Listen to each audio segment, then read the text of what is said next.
Hello and welcome to the video and Happy New Year. Recording this on the 1st of January, it'll be up tomorrow on the 2nd of January. So best wishes to everybody for a fantastic 2018 and having a safe, wonderful time with the hobby.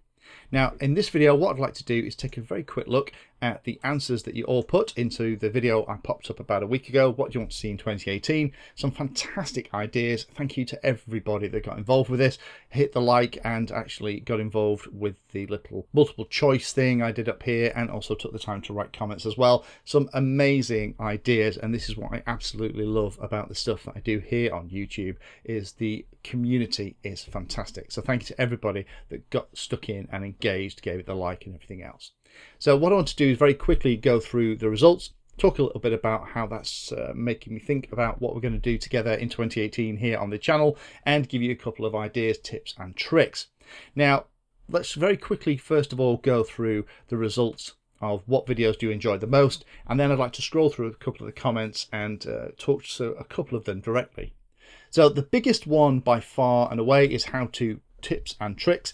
Don't worry, that's absolutely going to continue to be part of the core of this channel. That's why it was originally started off. I got bored of typing the same answer into RC groups and then having somebody else come along and then confuse the person that I just helped out. Thought, you know what, I'll actually just make a video and I'll show you exactly how to do it. And that's how this thing started 6-7 years ago now, and here we are nearly 100,000 subscribers later. So don't worry, I will always do that. I'd rather talk a little bit more about how you set it up, the tips and tricks, so you know what you're getting yourself into before you order the model in the first place. Next one is build series. Don't worry, I'll continue to do build series. I love building planes, quadcopters, any kind of model. I find it very therapeutic personally. I can lose hours and hours and hours in the day or in an evening just sat with screwdrivers, the soldering iron, the crimping bits and pieces, just making something up that then I can go and fly in a couple of days when the wind stops.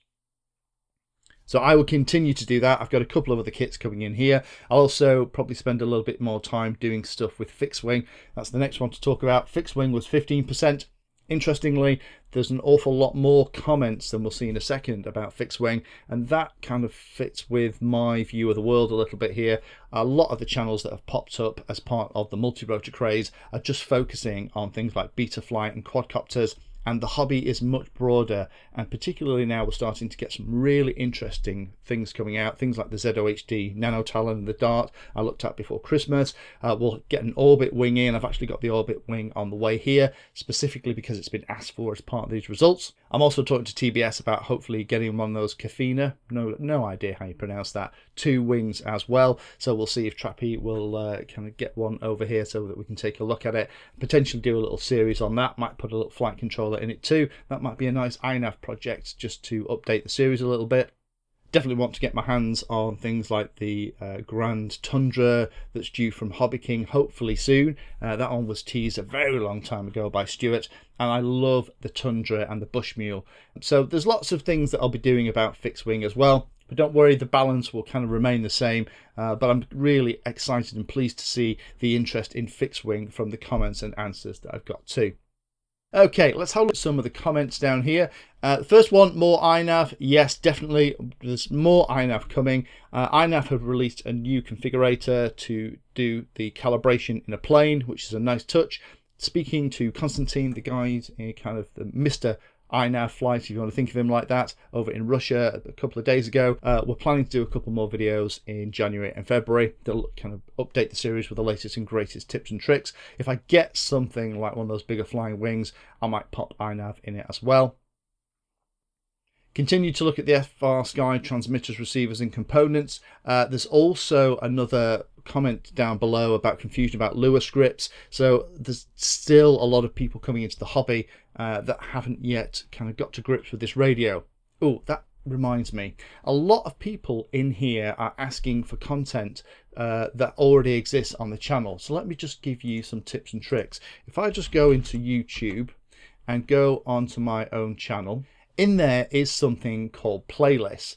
Now, I would always recommend, if you're looking for a particular topic, go and have a look in the playlist. For those of you that have been subscribers forever, this is something that you've known about, particularly because this kind of tip has been at the end of every video for about the last 3 years. But for those of you that are coming into the hobby, that haven't spotted it yet, hopefully this will help. So for example, if you wanted to learn all about the Eagle Tree Vector, there's all my videos, and they're organized to start simply, and you run them in sequence, and it starts with the introduction, explains what it is, and then builds up. Similarly with I&I Flight, similarly with Pixelhook 2, similarly with Connex ProSight HD FPV, there's the Crossfire videos, and there's loads and loads and loads of this. So if you are looking for a particular thing, have a look.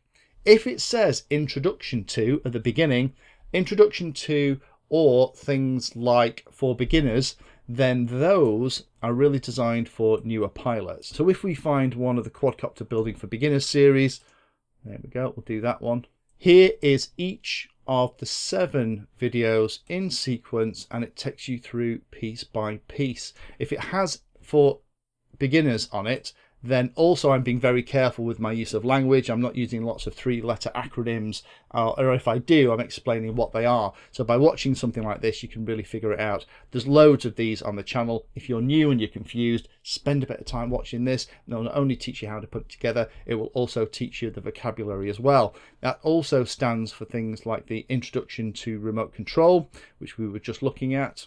This one here is very handy if you are new to the hobby and you're excited and you want to figure out how it all works. Loads and loads and loads of the basics are in here as well. I found that I had to kind of make this because the first time I ever got a radio and read the manual, it didn't make any sense because they were using all the terminology and not explaining what it was. So that's all in there.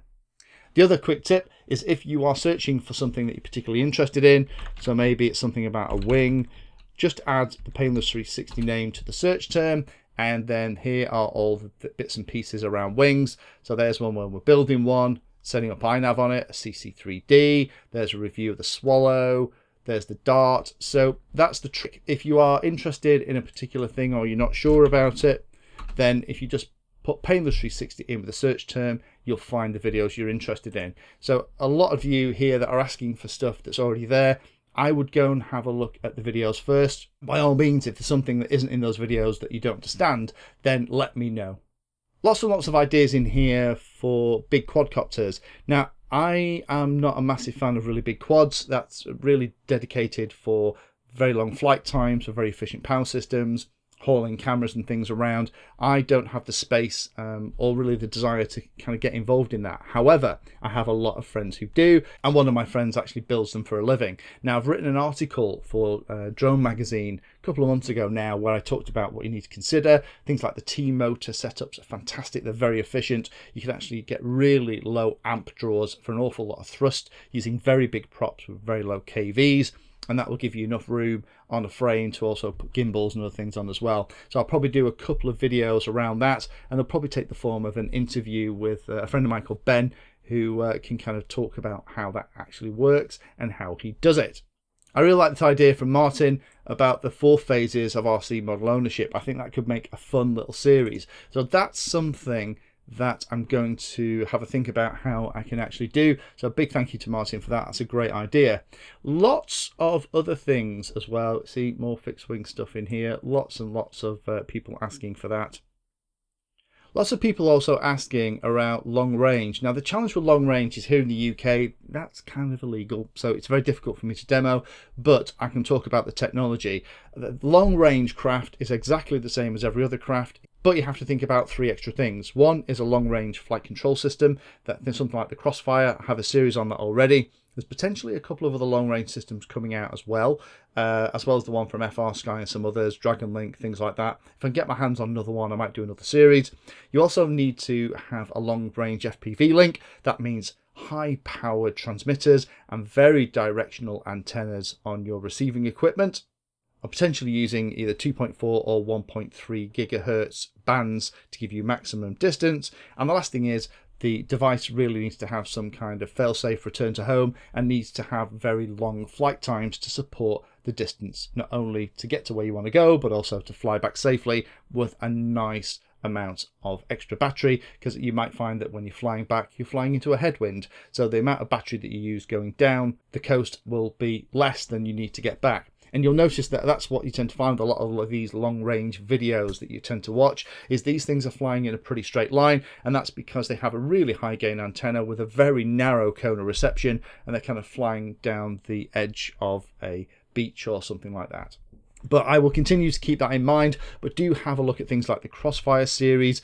We also in there talk about long range FPV that works with it. So thank you again to everyone that took the time to put a comment on this video. Keep watching, liking and subscribing, and let's have a fantastic year for 2018. And I will keep this video in mind as I start to build the content over the coming weeks. If you found that video useful or like the content, then please hit the like and subscribe button down below. If you want to go the extra step, you can become a Patreon of the Painless 360 channel and help provide support for what I do here. All the videos created here are put into playlists, so if you're interested in a particular topic, have a look at the playlist, and they all are organised in there to make them easier to use. If you're not sure if there's a video for your particular problem or topic you want to know more about, then add Painless 360 to the Google search term that you're interested in, and that should find the video, article or content about the particular thing that you're interested in having a look at.